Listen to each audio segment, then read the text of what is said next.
Welcome, and thank you for being here. Over the next 15 minutes, I want to make a practical case that the customer feedback you already collect can do far more than measure satisfaction. It can tell you where to invest in terms of journey intelligence. My name is Rachel Wood. I'm a service design leader of 12 plus years who has also had the privilege of also being in the past ahead of customer journey. I'm also a part-time PhD researcher in service design with the Open University UK Design Group. As part of this research, I'm exploring over 70 methods and tools, some of which are adapted, blending, and innovation. Here's the shape of the next 15 minutes. I'll introduce an early prototype, a journey intelligence balanced scorecard that hopefully has some potential to measure services as end-to-end systems rather than disconnected touchpoints. I've used parenting support as a worked example, as this is my research area, bringing together outcomes, experience, behaviour and equity to show where journeys break down and why. It aligns with existing policy frameworks, but the emphasis throughout it is practical. Diagnose the issues, reduce friction, and design better joined up services. I would love for you to ask questions at the end, test my thinking, and point out anything that might not work in your context. I already collect more customer feedback than ever. Surveys, net promoter score, customer effort scores where possible, complaints and even compliments, and performance indicators. They tell us what customers think overall, and they make useful benchmarks over time. But they share one limitation. They tell us what happened, not why. A satisfaction score of 72% doesn't tell us whether it's driven by poor communication, waiting times, great staff, or confusing systems. If it slips from 82 to 74, we know something changed, but not where in the journey or what to fix. That's the gap between measurement and management. Traditional reporting monitors performance well. It's much weaker at informing redesign. To improve services, we need evidence that explains experience and shows where change creates the most value. So here's the question I want to ask, and it's one I think we all share an interest in. If scores tell us what happens, what helps us understand why, and more importantly, what to do next? What framework could actually help? I chose the balanced scorecard to explore because it's one of the most recognised tools in strategic performance management. Since Kaplan and Norton introduced it in the early 90s, it's helped organisations move beyond a single number to a balanced view of success. Its real strength is linking day-to-day performance to strategy and giving a shared basis for governance, prioritisation and continuous improvement. But there's a catch. The original was built to measure an organisation. Services now aren't often experienced that way. Customers move through end-to-end journeys that cross departments, channels, and organisations, shaped by communications, emotion, accessibility, and relationships.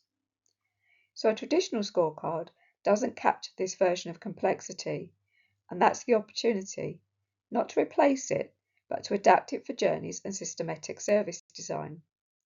That adaptation is the focus of this talk. To see this as an evolution or a contextual adaptation. Performance management began with financial control. Kaplan and Norton broadened it to a balanced organisational view. Later thinking sharpened it around strategy execution and then around customer experience. What I'm proposing is the next step: journey intelligence, integrating customer feedback, journey management, systematic design, and organisational learning. Why now? Because service ecosystems have changed. They're multi-channel, cross-organisational, data-rich, human-centred, and genuinely complex. As the systems evolve, the frameworks we use to understand them have to evolve too. This slide shows what actually shifts. The original scorecard puts the organisation at the centre. Are we hitting our objectives? Are our processes working? Are we delivering value? Are we learning? Good questions, but organisational ones. Customer journey management starts somewhere else, with the customer's experience as it accumulates across touchpoints over time, and how we monitor and optimise it. Systemic service design goes wider again. Journeys sit inside larger systems of policy, technology, structures, practice, and relationships, and outcomes emerge from how these parts interact.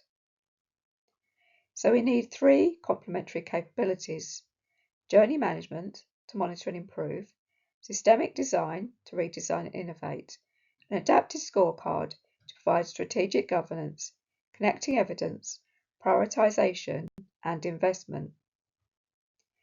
The key move is a change in the unit of analysis, from measuring organisational performance to understanding how value is created across journeys and systems. Here is simple. None of these disciplines is enough on its own. Journey management gives us the operational view, how journeys perform and where the pain points are.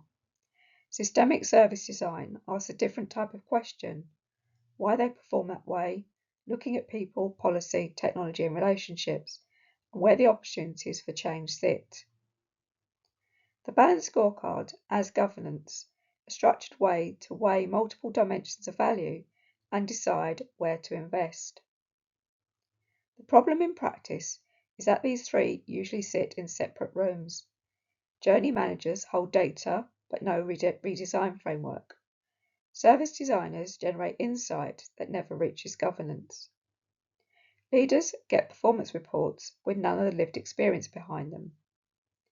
The Journey Intelligence Balanced Scorecard aims to be a bridge, a shared frame that turns feedback from a performance measure into strategic intelligence for learning and decision making. Core of this prototype framework. Rather than replace the scorecard's four perspectives, I've adapted them for journeys. The original four, financial, customer, internal process, learning and growth, stay valuable, but they don't fully capture end-to-end experience. So the adapted version uses 5 dimensions. Desirability. Does the service create real value from the customer's point of view? Are needs genuinely met? Feasibility. Can the organisation deliver and sustain it consistently and efficiently? Viability. The Commissioner's view. Does it serve strategic objectives, public value, and long-term sustainability? Then journey opportunity, the distinctive addition, which asks where the greatest potential to improve the journey lies, shifting us from measuring performance to prioritising strategically. And risk, running across every factor, because good journeys need resilience and governance, not just value creation. Crucially, these are informed by both numbers and narrative. Satisfaction scores show performance. Thematic analysis explains what sits behind them. Together, that's what I've been referring to as journey intelligence. And the next question is how we populate it with evidence. The important question. So where does the evidence come from? Most organisations already collect two kinds. First, in numbers, satisfaction, customer satisfaction, net promoter scores, effort scores, complaints, and response rates. These show performance and let us track trends, but they tell us what customers think, rarely why. The second source is qualitative, or the stories that our customers tell us in their own words. Open text comments are rich in experience, emotion, and expectation, but only if we analyse them systematically. That's the role of thematic analysis. Instead of treating comments as isolated, We can code them in 5 domains: service delivery process, human interaction, outcome and resolution, customer experience, and systems and structural factors. That gives a consistent framework across surveys, services and time, turning thousands of unstructured comments into structured evidence we can quantify, compare, and track. The numbers tell us what customers experienced, the themes explain why. And the positive headline is this: most organisations already have this data. The challenge isn't collecting more, it's converting what you already have into intelligence you need. So in order in this prototype to make it concrete, I've used Parenting Education Support Service example that is part of my PhD research.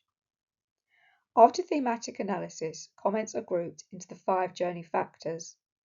Each factor is then scored against the 5 dimensions: desirability, feasibility, viability, risk, and journey opportunity on a behavioural anchored 1 to 5 scale, so different reviewers score consistently.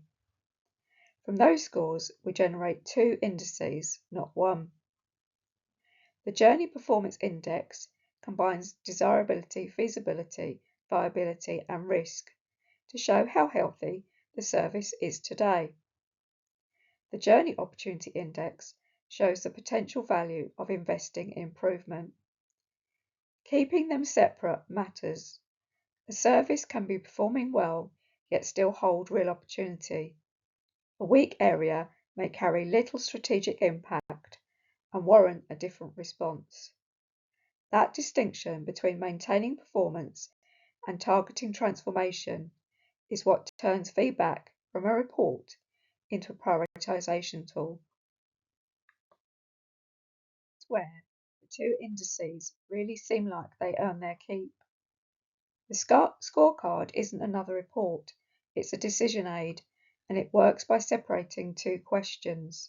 First, how healthy is the journey today? That's the performance index. Second, where should we invest?